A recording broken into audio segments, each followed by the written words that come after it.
जय माता रानी की दोस्तों कल है नवरात्रि का दूसरा दिन। 9 देवियों की पूजा जिन रात्रियों में की जाती है विशेष रूप से वो होती है नवरात्रि, जैसा कि आप सभी जानते हैं।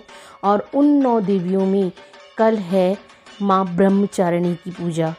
ब्रह्मचारिणी का अर्थ ये होता है कि ब्रह्मचारिणी अर्थात तप की चारिणी, तप का आचरण करने वाली, और ब्रह्म यानी तपस्या तो हुई ना ब्रह्मचारिणी। कहा जाता है कि ब्रह्मचारिणी देवी का स्वरूप पूर्ण रूप से ज्योतिर्मय और बहुत ही भव्य होता है। इनकी दाहिने हाथ में जप की माला और बाएं हाथ में कमंडल रहता है। तो अब ये जान लेते हैं कि इनका ये नाम किस तरह पड़ा।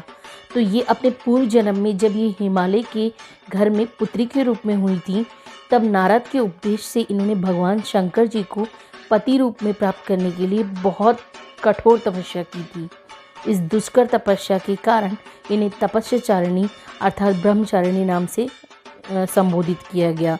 और 1000 वर्ष उन्होंने केवल फूल मूल खाकर व्यतीत किए और 100 वर्षों तक केवल शाक पर जीवन निर्वाह किया।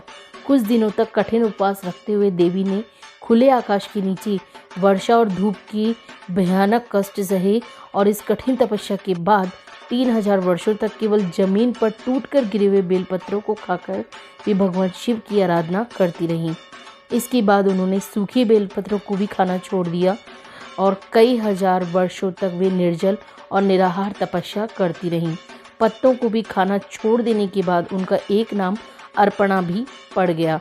कई हजार वर्षों की इस कठिन तपस्या के कारण ब्रह्मचारिणी देवी का शरीर एकदम क्षीण हो गया और उनकी ये दशा देखकर उनकी माता मैना अत्यंत दुखी हो गई और उन्होंने उन्हें इस कठिन तपस्या से अलग करने के लिए आवाज़ दी, उमा। तब से ब्रह्मचारिणी का एक नाम उमा भी पड़ गया। उनकी इस तपस्या से तीनों लोकों में हाहाकार मच गया। देवता, ऋषि, सिद्धगण, मुनि सभी देवी ब्रह्मचारिणी की इस तपस्या को अभूतपूर्व पुण्य कृत्य बताते हुए उनकी सराहना करने लगी। अंत में पिता ब्रह्मा जी ने आकाशवाणी के द्वारा उन्हें संबोधित करते हुए प्रसन्न स्वर में कहा, हे देवी, आज तक किसी ने ऐसी कठोर तपस्या नहीं की जैसी कि तुमने की है। तुम्हारे इस अलौकिक कृत्य की चारों ओर सराहना हो रही है। तुम्हारी मनोकामना सर्वतोभावेन परिपूर्ण होगी, यानी कि अवश्य पूर्ण होगी। भगवान चंद्रमौली शिव जी उन्हें पति के रूप में प्राप्त अवश्य होंगे।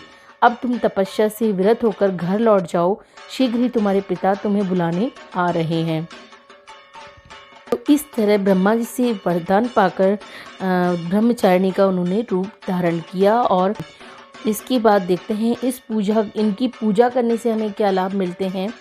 तो देवी ब्रह्मचारिणी की आराधना से अनंत फल की प्राप्ति होती है और तप, वैराग्य, त्याग, सदाचार, संयम जैसे गुणों की वृद्धि होती है। जीवन के कठिन संघर्षों में भी व्यक्ति अपने कर्तव्य से विचलित नहीं होता और माँ ब्रह्मचारिणी देवी की कृपा से उसे सर्व सिद्धि और विजय की प्राप्ति होती है। और वो लालच से मुक्ति के लिए माँ ब्रह्मचारिणी का ध्यान लगाना मनुष्य को बहुत अच्छा रहता है। देवी के इस रूप को माता पार्वती का अविवाहित रूप माना जाता है। इसके अलावा माता ब्रह्मचारिणी को ज्ञान, तपस्या और वैराग्य की देवी माना जाता है। माँ ब्रह्मचारिणी का मतलब है तप का आचरण करने वाली। इस दिन उन कन्याओं की पूजा की जाती है जिनकी शादी तय हो गई है लेकिन अभी शादी ना हुई हो। इस दिन उन्हें अपने घर बुलाकर पूजा के बाद भोजन कराकर वस्त्र, पात्र, भेंट वगैरह दी जाती है।